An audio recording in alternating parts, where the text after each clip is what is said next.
We'll be starting in just a few seconds, ladies and gentlemen, just as people are entering the room.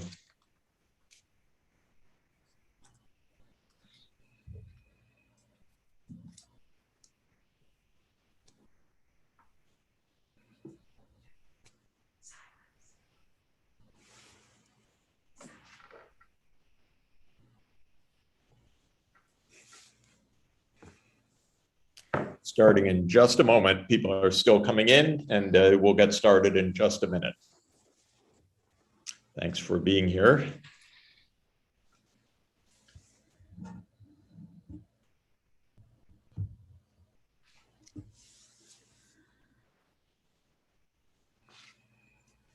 Hello, everybody. I'm Jeff Sachs. Welcome to Book Club with Jeff Sachs. I could not be more excited today because we have an absolutely phenomenal historian, a great writer, an exciting pundit and analyst today to speak with us about, I'd say, the core of American politics.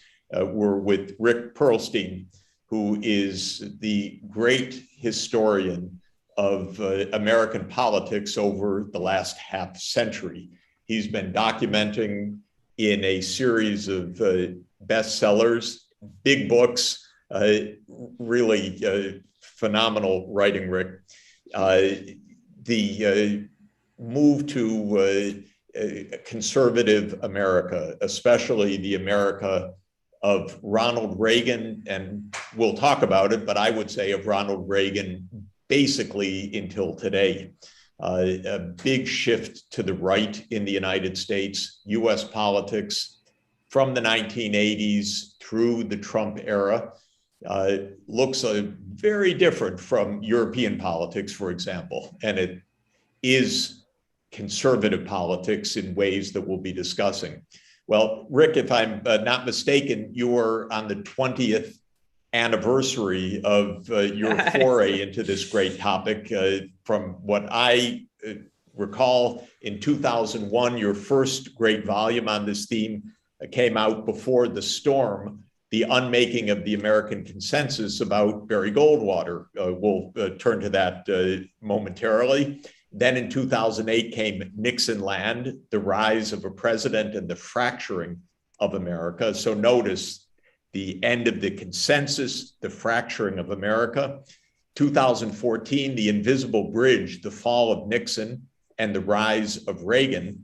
And 2020, the book that we're talking about today, an absolutely spellbinding, big book, Reaganland, America's Turn to the Right, 1976 to 1980. It's a blow-by-blow account of those years from Carter's campaign, Jimmy Carter's campaign in 1976, which brought him to the presidency, and then Ronald Reagan's defeat of President Carter in the 1980 campaign.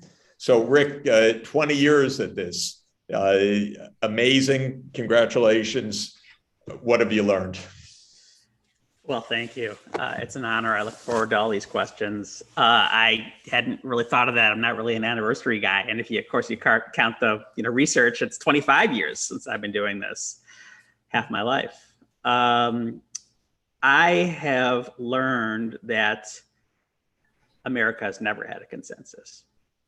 I think that the underlying architecture, skeleton, foundation of all my work is that one of the dominant variables in American history, but not one that's really formally been recognized by historians too much, is the longing for consensus, the belief that America is united and at peace with itself, even as this is a nation that was born in disunity, whether you're talking about the movement of our founding in the break from Great Britain, of course our Constitution, which was built on a quote unquote compromise that papered over the most profound structural contradiction between the two sections of the country imaginable, one kind of heading towards capitalism and one based on slavery and feudalism. And basically the consequences not only of that original disunity, but the attempt to kind of body forth as a nation through the 19th century. I've been recently studying a lot more labor history for a project on the air traffic controller strike in 1981. And I totted up the number of workers who were killed by private armies, militias, armies, cops in the 19th century alone, just in protests for the 8-hour day, which was only one in 1940. 500 workers, right? Astounding. So a profound history of violence, division, contention, and at the same time, all through this period, an attempt by kind of gatekeeping elites to maintain a mythology of unity. Ronald Reagan only being the latest in a long line going back to the 18th century. Rick, it's I feel the utter correctness of that answer because, you know, as we've been living through the disunity in recent years, everything about our long history has become a center of contention as well. It's amazing how history is itself one of the most divisive parts of our culture today. As it has always been. Extraordinary. But for me, it is so odd. And it took me a long time in my life to understand the point you just made, because I was born in 1954, and I was born to parents who loved Franklin Roosevelt. And I grew up in a community where everybody loved Franklin Roosevelt, and everybody loved the New Deal and how we got through World War II victoriously and as a nation. And maybe in the 1950s, that ideology of consensus perhaps reached a peak. Right. And even one of my colleagues at Harvard, a teacher and a friend, Daniel Bell, wrote a famous book called The End of Ideology, claiming, as in a way as Francis Fukuyama would in 1991, that we were at the end of history, that we really were united. But there was this sense, I know it in my childhood, that America was one country, united under God, by the way, is added to the Pledge of Allegiance that I spoke as a child. And then your work is really the disintegration of what turns out in retrospect to have been a 30-year remarkable period, but a period that was a kind of unity over 30 or 35 years from Franklin Roosevelt assuming the presidency on March 4th, 1933, perhaps to, the battleground in the streets over Vietnam or the election of Nixon in 1968. And then you talk about in these 4 remarkable books, the shift in a particular direction, not only towards the end of consensus, but really a much more conservative politics. So can you take us through just the big picture of that? Because I want to talk about a lot of the specifics. But definitely the period from the 30s to the 60s, which I took as the normalcy of America as a young person, even a war on poverty, something that we kind of lost the idea of for decades after that, shifted to a very different kind of politics. And that's what your series of books is about. It's very striking that, speaking of Columbia University, which was in a lot of ways the intellectual center of this idea of consensus. So just kind of to bring it into the rarefied realm of ideas and intellect and, basically the people in New York who are basically telling the rest of the world what the world looks like, what they're experiencing every day, the kind of people that would have been read and absorbed by, say, a Walter Cronkite, or a Walter Lippmann, in the newspapers. The fascinating thing about this period from the 1930s until, let's say, the 1970s, when, the order created by the New Deal begins to break down, is that at the time in the 1960s in which people were writing books like The End of Ideology, which, by the way, did not only claim that America was united, but that the Western democracies were converging with the Soviet Union, right, into this kind of mixed economy, sort of social democracy. You see that, not only in, the writing of Americans like Daniel Bell, but the writing of, Swedish social scientists like Gunnar Myrdal, right? Yeah, and I was brought up on John Kenneth Galbraith, who was making similar claims. Basically, the structures of modern society meant that we were all in one kind of... Basically, we'd figured it out, and all sorts of, kind of conflicts that had defined the bloody history of not only Europe, but America had been solved. In a lot of ways, they had been solved. Basically, I talked about the 500 workers who were shot where they stood, by Pinkertons, all through the 19th century. Well, the chord that, labor and capital reached in the 1930s and 40s and into the 50s meant that no one was shot down, over strikes. Strikes were kind of taken as part of the system. You had, basically an acceptance of the idea that unions are part of the order by the sort of people who would have considered them basically like Al-Qaeda, in the 1920s or 1910s, right? The historian Jefferson Cowie, who's a wonderful labor historian, has labeled that period, the 30s to the 70s, the Great Exception. Right? Yeah. So that's what's so amazing. It's kind of mind blowing. So what was it like to kind of be within this intellectual, let's call it haze, right? So my favorite example is something in Before the Storm, when the morning after the election, in which, of course, Lyndon Johnson, the tribune of the liberal consensus, who had, just signed a massive civil rights bill that outlawed discrimination, public accommodation, launches the war on poverty, inherits John F. Kennedy's agenda and makes it real, expands the New Deal. The morning after, the New York Times has a headline on the front page: "White backlash does not develop." Whoa.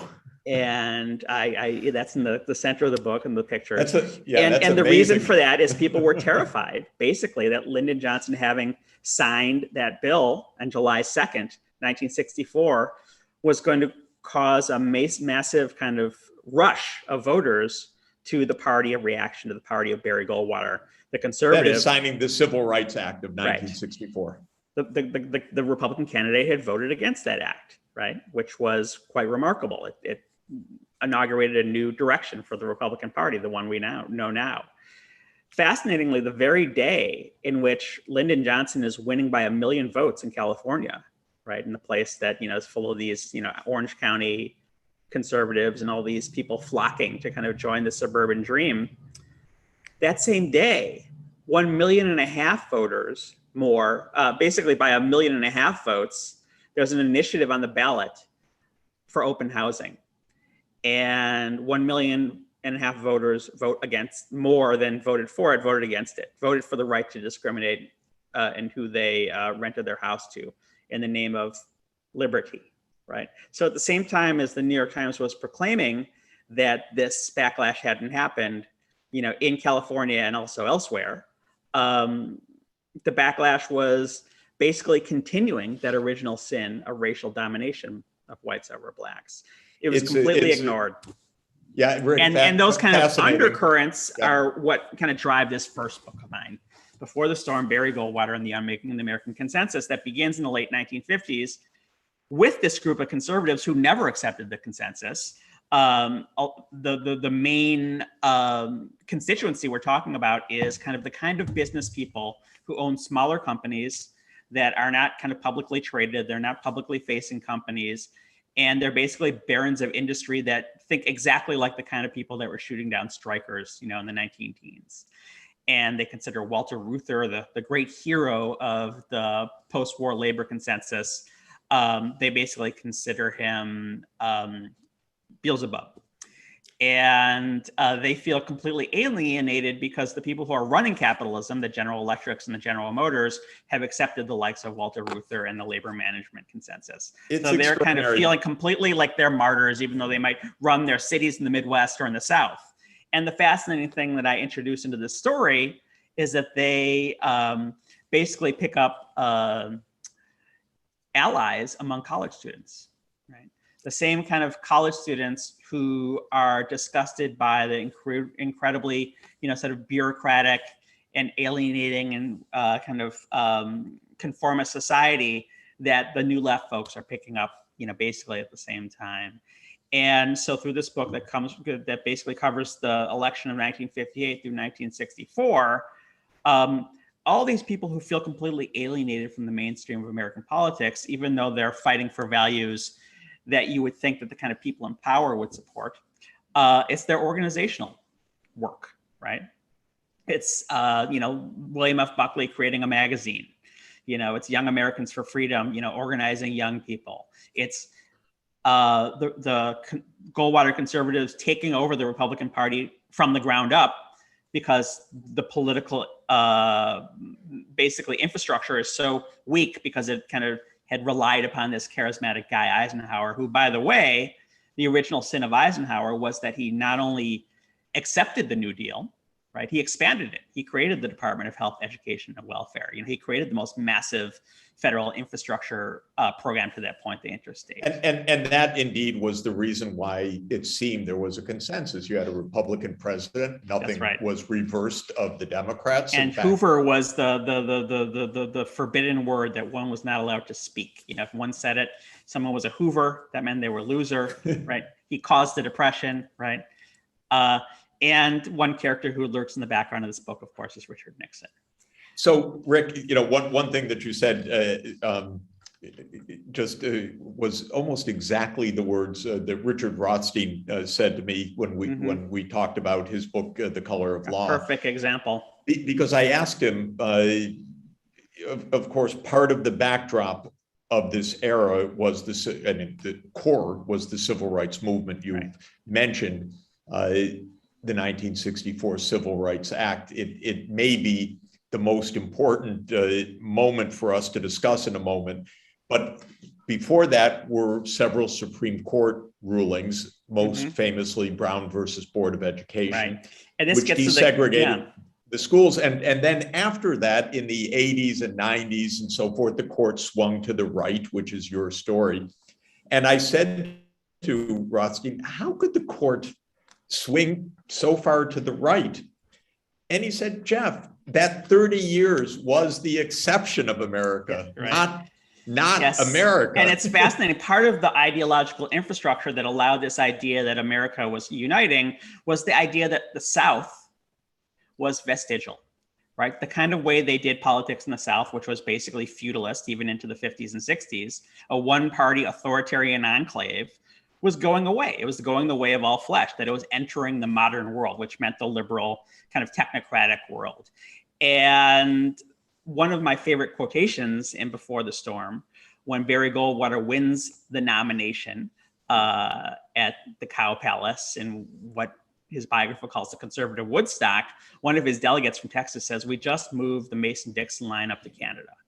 Whoa. And basically a lot of what we're talking about in this process from 1964 to 2021 is the Southernization of the United States.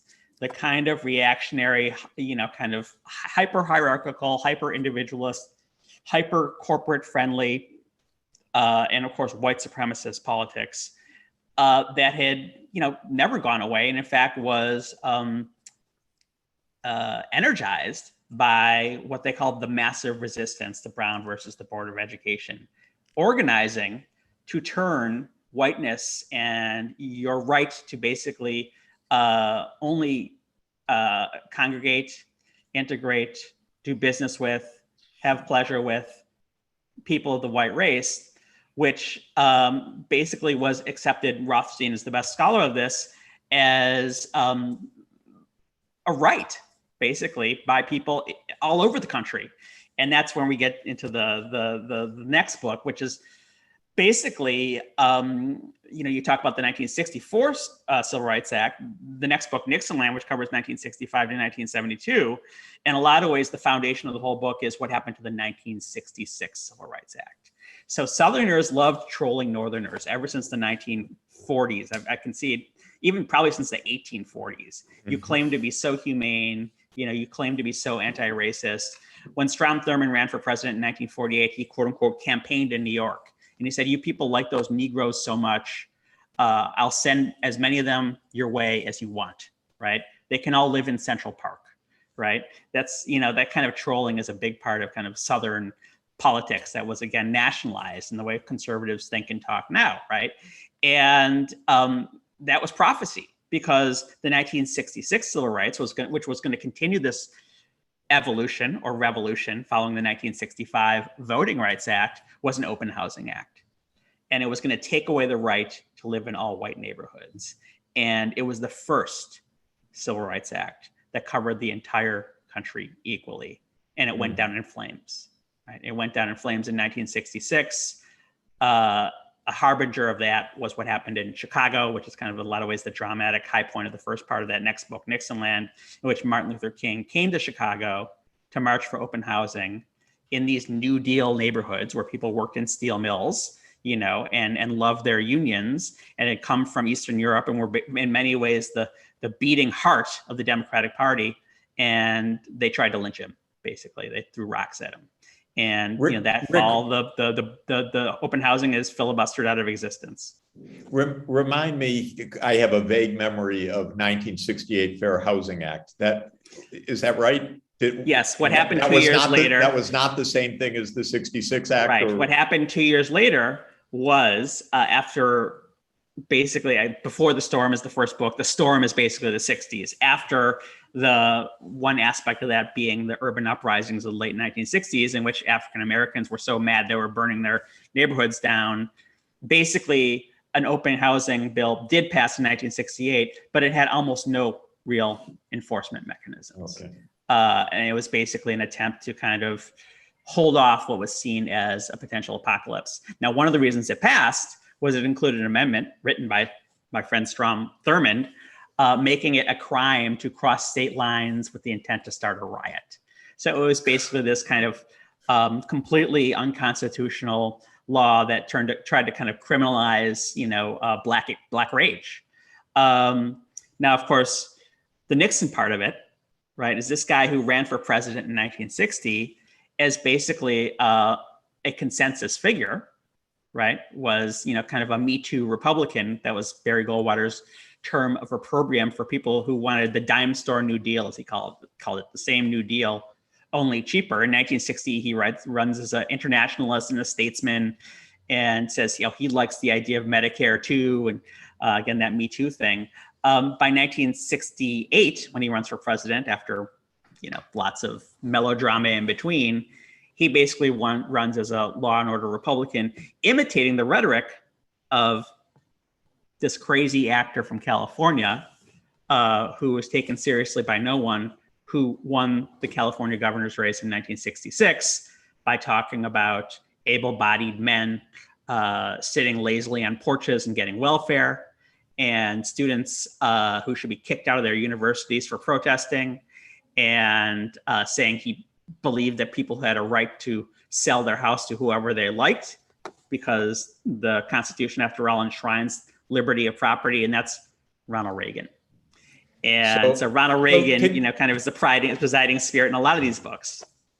So can you explain now and tell the listeners about the Southern strategy, about Reagan's role, which I underappreciated in that, how that came to be, and is that the decisive moment? Because Nixon's also quite interesting on certain domestic issues. He continues almost the momentum of progressive. Right, he had no choice, right? I mean, all through this period, Democrats outnumber Republicans in the House of Representatives and the Senate, nearly 2-1. And on the level of policy, it's basically the tune is being called by kind of liberal experts. And a lot of what Richard Nixon gets credit for as president for signing, that people say, oh, Nixon was the last liberal, literally were passed with veto-proof majorities. Okay, Like I did not know that, but things like the Environmental Protection Agency or the Clean Air Act and others. Yes, the Environmental Protection Agency is a very Nixonian thing. Basically, he wanted to buy off the rage about the Vietnam War by sort of promoting what was called the ecology movement. If kids got into ecology instead of the anti-war movement, he could have his way with North Vietnam without any protest, right? And the other thing about the Environmental Protection Agency was it didn't add any new administrative capacity. It basically gathered it all into one place under one administrator who served at the pleasure of the president. So Nixon's greatest impulse was to kind of control, right?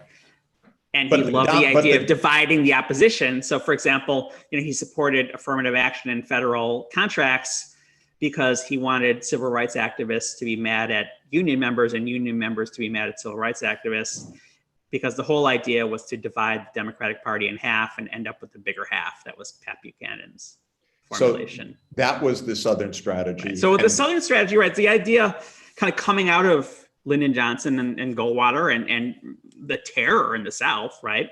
That people had seen on TV, for example, on Edmund Pettus Bridge in 1965, George Wallace's state troopers, beating people with rubber hoses wrapped in barbed wire, that was kind of like the Capitol riot of 1965. It was a televised riot by the forces of authority.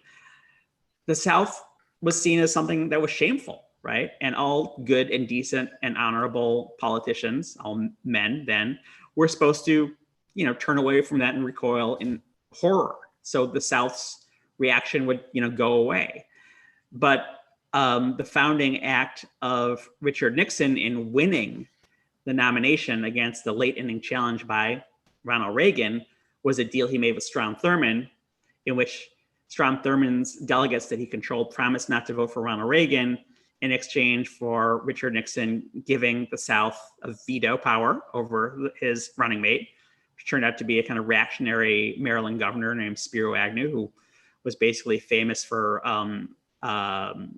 yelling at civil rights activists on TV and saying that looters should be shot in the head. And also a deal that he would slow walk civil rights enforcement. And also another deal that he would protect South Carolina's textile industries. But so during the general election, he came up with basically the idea that a presidential candidate could win the southern states, and that would kind of break the back of, again, the Democratic coalition. George Wallace comes in as a third-party candidate, which was very handy and useful for Richard Nixon, because George Wallace was the guy who used to hold these Nuremberg rallies at places like Madison Square Garden, where he'd say, if a civil rights protester lays down in front of my car, I will run him over. So Richard Nixon could sound reasonable if he said, I'm not going to interfere with the, a state's rights to, make its laws in a way it sees fit. That's the Southern strategy. Yes, and I'm just thinking how similar to Trump's rhetoric we hear 40 years later.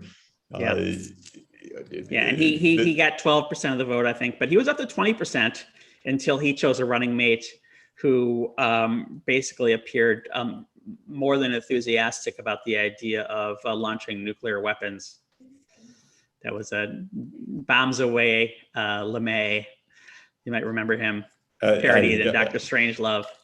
Absolutely. Strange stuff. It's full of weird gothic. And this is right. This is consensus America. Here's this vice presidential candidate, who's saying, oh, well, the wildlife on Bikini Atoll where they tested the hydrogen bomb is, thriving.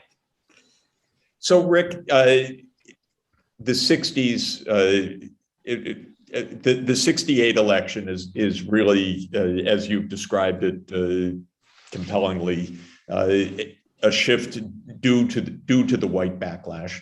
Mm-hmm. Then you describe in Nixonland and in the next two books, the gathering of what is the new right. during the 1970s. Right. And there's an interlude also with the President Jimmy Carter, who comes into office as the first Southern president, I believe. And yeah, the brilliance of the Carter strategy is everyone's like the Southern strategy was tried and it failed because all the Democrats need to do is nominate a Southern governor. A real Southerner. Right.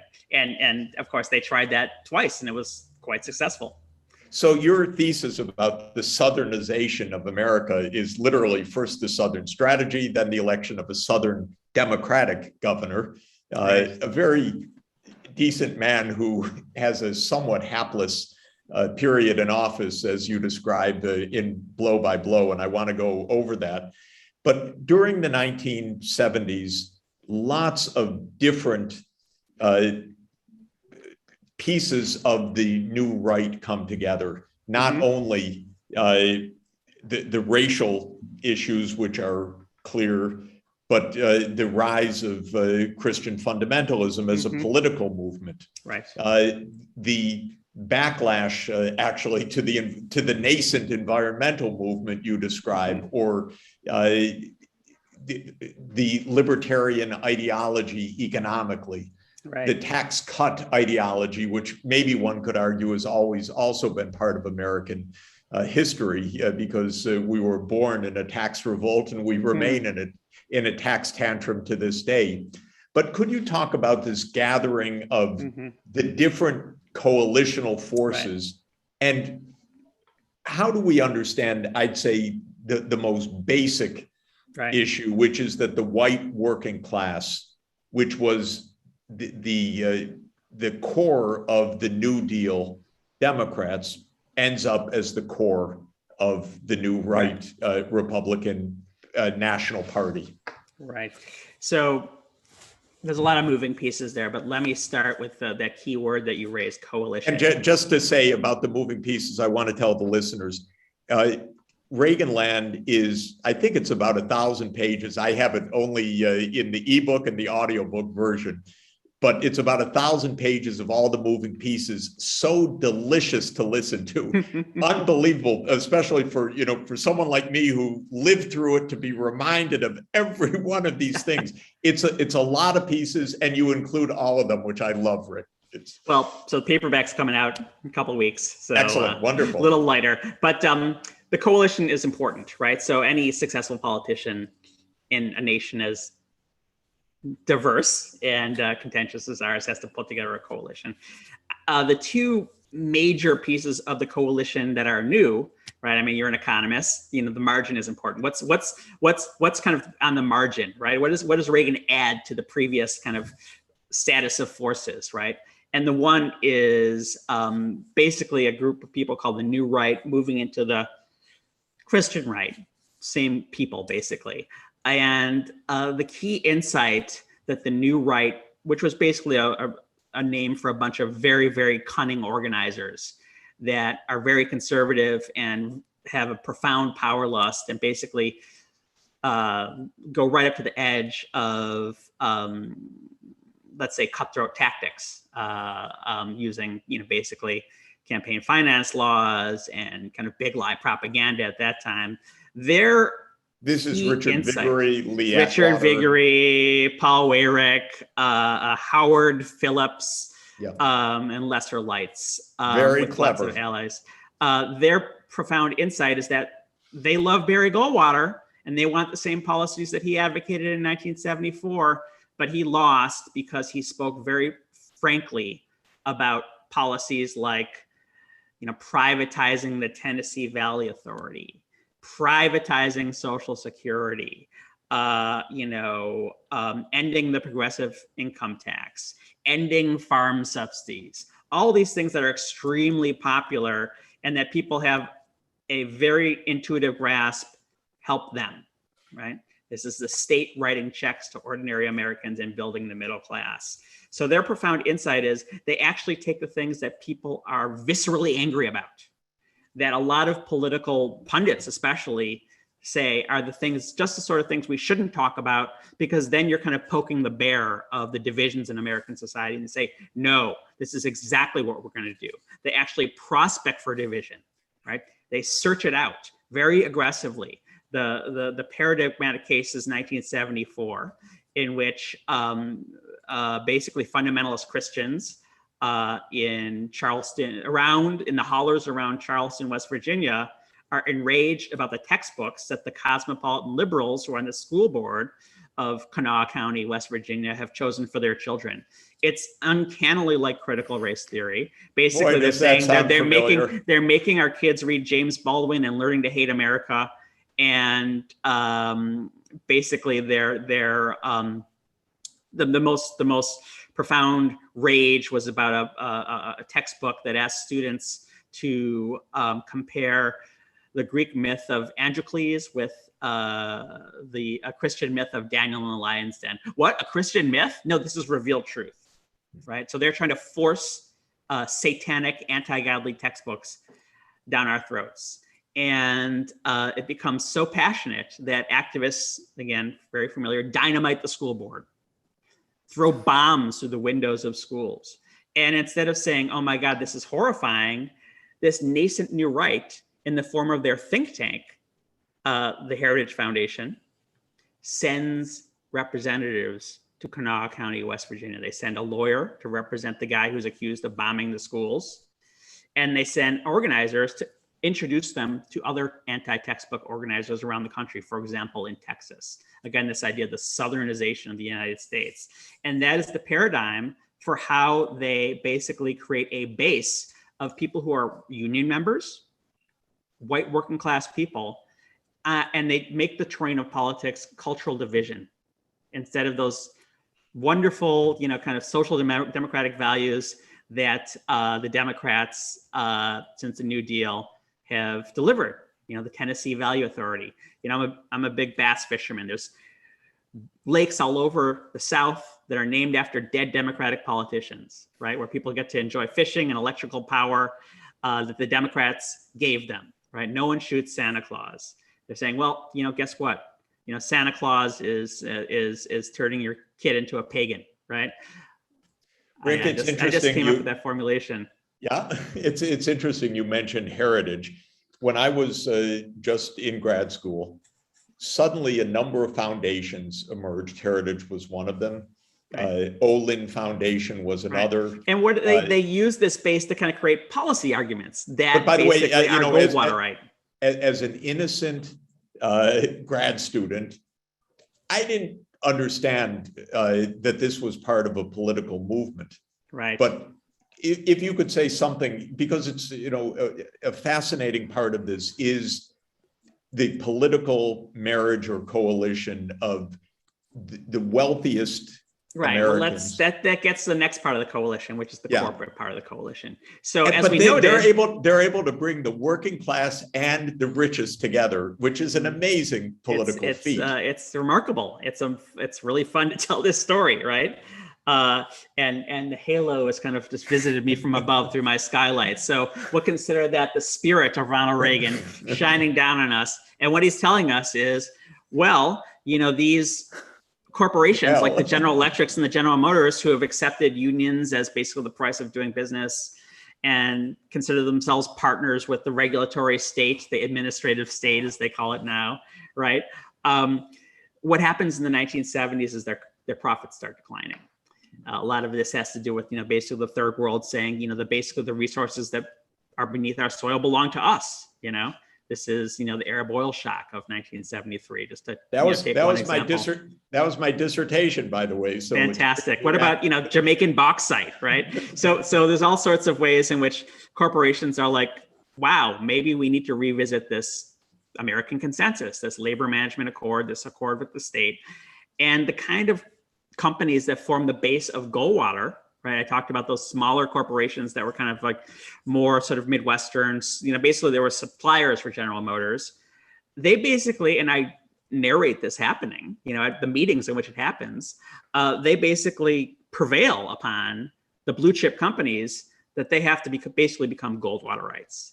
And a lot of that work is in fact done by the intellectual cadres, the Heritage Foundation's Irving Kristol. Right? Who is this? That's where the neocons come in, these former Marxists who basically, switch sides, but are no less apocalyptic in basically how they see the world work. And Irving Kristol, begins writing op-eds in the Wall Street Journal saying, if you have a foundation, Mr. CEO, you'd better use that money to defend capitalism against the socialists, or else you won't have a corporation, right?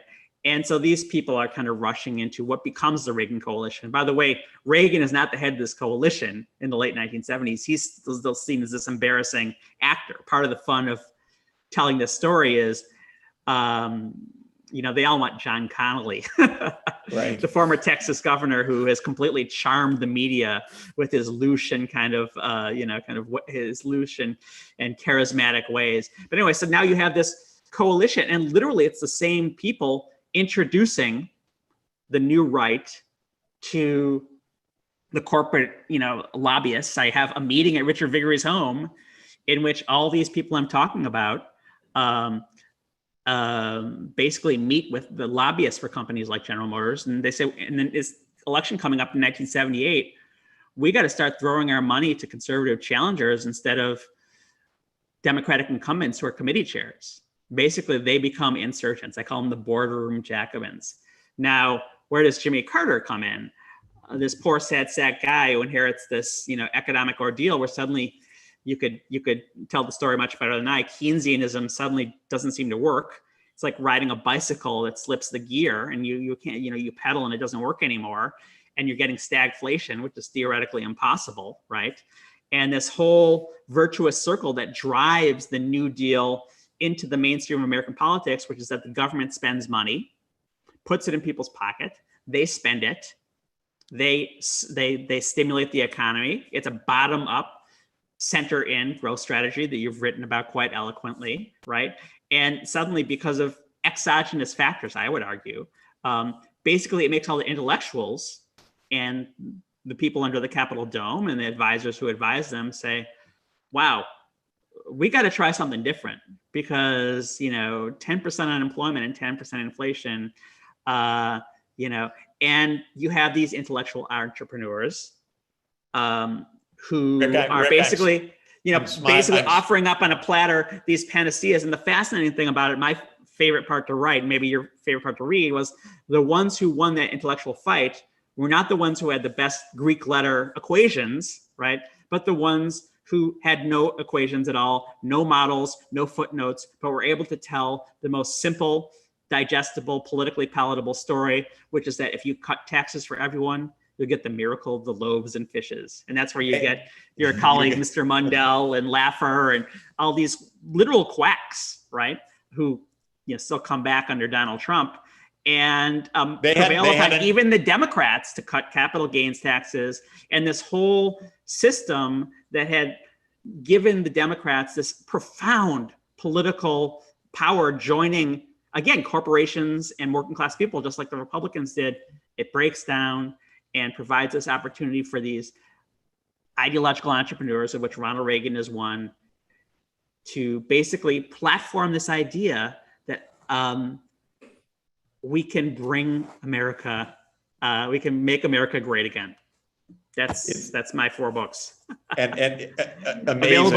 Available at a website near you. Amazing and important for people to know that Make America Great Again was not Trump's invention. It was Reagan's slogan, written by the Madison Avenue firm that they fired.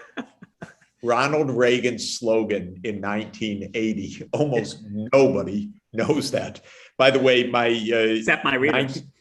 Your readers do, but it's amazing that Trump could recycle that as his own without almost any comment. He has this kind of feral cunning in which he kind of picks up, you know, kind of like the little bits and pieces of things that, he came up with in that 1970s New York reactionary. By the way, we talked about the 1966 Housing Act. We talked about Richard Rothstein. We talked about the idea that white people have basically a right, a civil right. It was almost treated like to live in white neighborhoods. Of course, Donald Trump and his father were sued by the Justice Department for writing C on applications for housing and not allowing them to rent Trump housing. So basically, Donald Trump is born of this crucible as well. In addition, he makes a little cameo in there as the hero who's going to rescue New York from its own doldrums, for which the New York Times upheld that myth and then apologized for when they reported on his taxes, in which they're like, wow, we wrote this profile of him in 1979 that turns out to be nonsense. Right. Rick, it's a great story and extremely insightful how the different pieces are glommed onto this growing coalition, including the shift of the big business from a kind of mainstream view to this new right view. Yeah. Could you just say a word, explain the role of Lewis Powell in this? Because I find that fascinating for American history. He played an extremely important, distinctive role that lives with us till today, and in a not very happy way. Right. I mean, one of the fascinating things about this kind of culture war strategy of kind of doing politics is a lot of what actually determines people's lives and what really shifts is basically, for example, a Supreme Court that uncontroversially, is basically empowering corporations at the expense of workers again and again and again and again. But these are not necessarily the things we read about in the newspapers. Lewis Powell was a corporate lawyer from Virginia, tobacco lawyer, for example, who defended the tobacco companies against the regulation that they were poisoning people.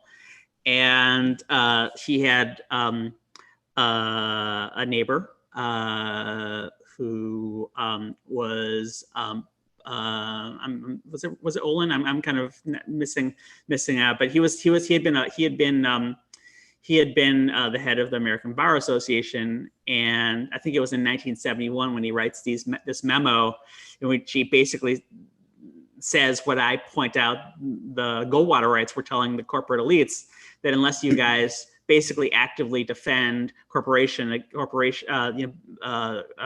capitalism against the barbarians at the gates like Ralph Nader, you won't have capitalism anymore. Now, the fascinating thing for a historian is people have been issuing these warnings since basically the New Deal. There are lots of Powell memos. The reason this one became so famous was this guy was nominated as the Supreme Court justice. The very next year. It came out in his hearings. It didn't really have a huge effect during the first half of the 1970s. That was still pretty much a period in which, Gerald Ford, for example, was signing legislation establishing, fuel economy standards for cars, one of the stories I tell. But in the later 1970s, this was one of these ideas that was kind of on the shelf, right, for ideological entrepreneurs to pick up. And it was a memo that was written for the US Chamber of Commerce, which very much was this kind of ineffectual organization because it represented so many different factions of American capitalism. But in the late 1970s, under a guy named Richard Lesher, basically forms itself into kind of almost like this kind of Marxist class for itself, and begins to kind of model itself on these new right organizations using direct mail, using mainframe computers to basically send issue alerts to companies that would companies in sectors that they would appeal to and not to those that wouldn't, basically to push a very radical anti-government agenda. One of the first big issues in 1976 was very Trumpian. It was the idea that there was some sort of law that basically was going to help metropolises plan better with the other metropolises in their region, and this was reframed as this kind of molach, that was going to, the federal government was going to take over municipal governments. It was the same kind of, sort of insane conspiracy thinking that, is so familiar to us in the Trump era, but comes up kind of again and again in the history of the right. And this is the marquee organization that every corporation and small towns joins and sends their dues to. And suddenly the guy running it is a direct mail expert. Right. And Rick, and Amway, the guy who's, basically, a pyramid scheme marketer. Yeah. Although I can't say that because we have to add I think the last point that then Powell writes the lead opinion for the Supreme Court saying that corporate political giving cannot be regulated because it's merely free speech. Right. And so he completes the legal framework for an assault by big business on American regulation, basically on American politics, opening the floodgates for big money in politics to an extraordinary extent. Rick, we don't have that much time. We've covered Reaganland, but I want you to cover the next 40 years in the next 8 minutes. Basically, I want to ask you this. Around the time of Reagan's election, I don't remember whether it was soon after or before, Arthur Schlesinger Jr., who was a renowned historian of the day, wrote that American politics swings like a pendulum between the public service and the private. So there's a progressive era followed by a conservative era of the 1920s. Then comes the New Deal era. And I was kind of told, well, okay, then the pendulum has swung. Reagan will be there maybe 12 years, maybe 15 years. I think Schlesinger put it as a 20-year. So I expected that Bill Clinton was going to push the pendulum in the other way. Unfortunately, Bill Clinton triangulated, to use his famous expression, and doubled down on the conservative agenda in many ways, not dissimilarly to how Eisenhower had built on the FDR agenda. Then came George W. Bush. I said it could never be worse than that. Little did I know.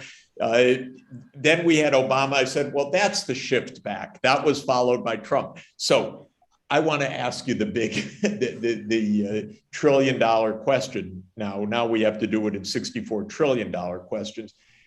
Is the pendulum gonna swing back, or is it? There ain't no pendulum, Jeff. There's no pendulum. That's the point. I mean, let's cite a social theorist for all his flaws, who's a lot smarter than Arthur Schlesinger, Karl Marx. Men make their own history. You're telling me to grow up. Well, I mean, it's like you're a social scientist, right? I mean, that's a small n problem there. If there's 6 or 7 pendulum swings in American history, that's noise in the system. If we had 1,000 data points, maybe that would just be, Right. So yes, there's no pendulum, right? Our history in a quasi democracy is what we make it, right? And where are we, Rick? Where are we? Yes. I mean, it's a very interesting. This is one of my Marxist days. I go back and forth, right? Although I really like Karl Polanyi much better. But I think that the socialist environment of Germany had a slogan: "Socialism or barbarism." Right?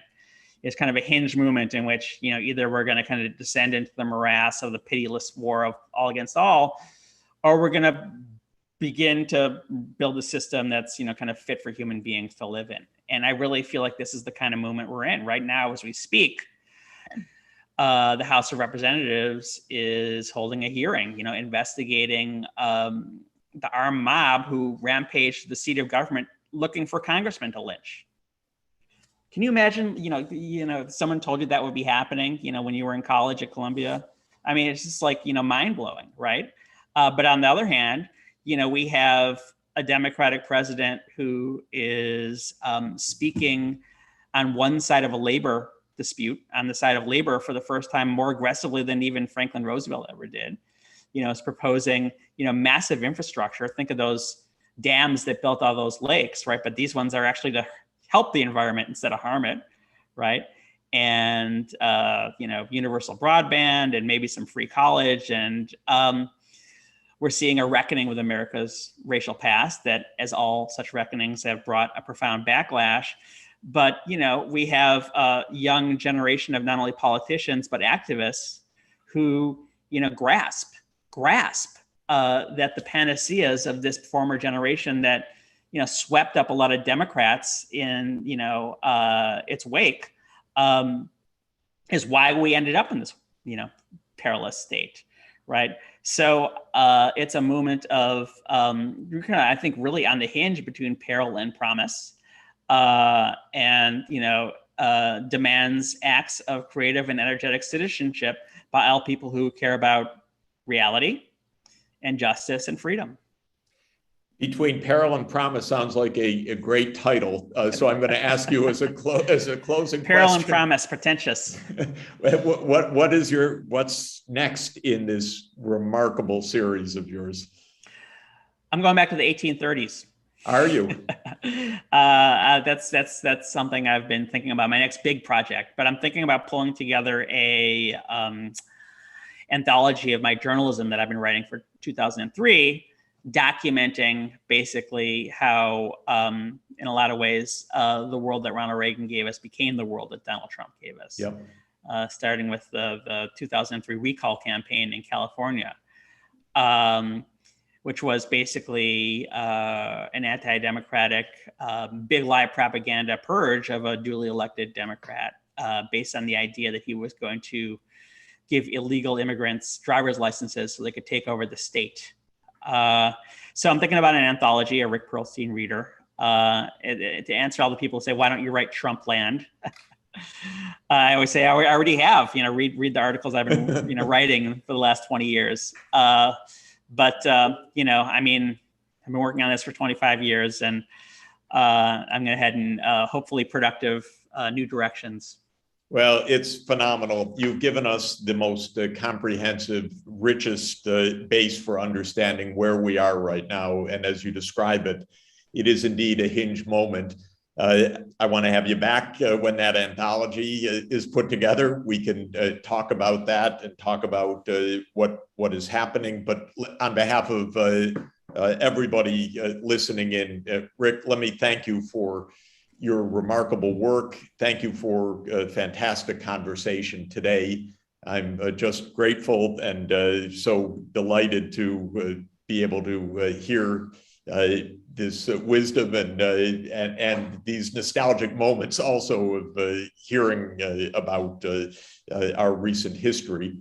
Our next session is going to be on the 26th of August at 9 a.m. with another fantastic historian, Roxanne Dunbar Ortiz. She's a remarkable historian and a remarkable activist, also a leader for indigenous rights of peoples all over the world. Her new book is Not a Nation of Immigrants, and we're going to be speaking with Roxanne Dunbar Ortiz, 26th of August at 9 a.m. Thank you for joining today. Rick Perlstein, thank you for your wonderful book, Reaganland, coming out in paperback. Everybody should read it. It's a fantastic read. And we'll see all of you, and we'll be all together online in August. Thank you. Thank you. It was a pleasure.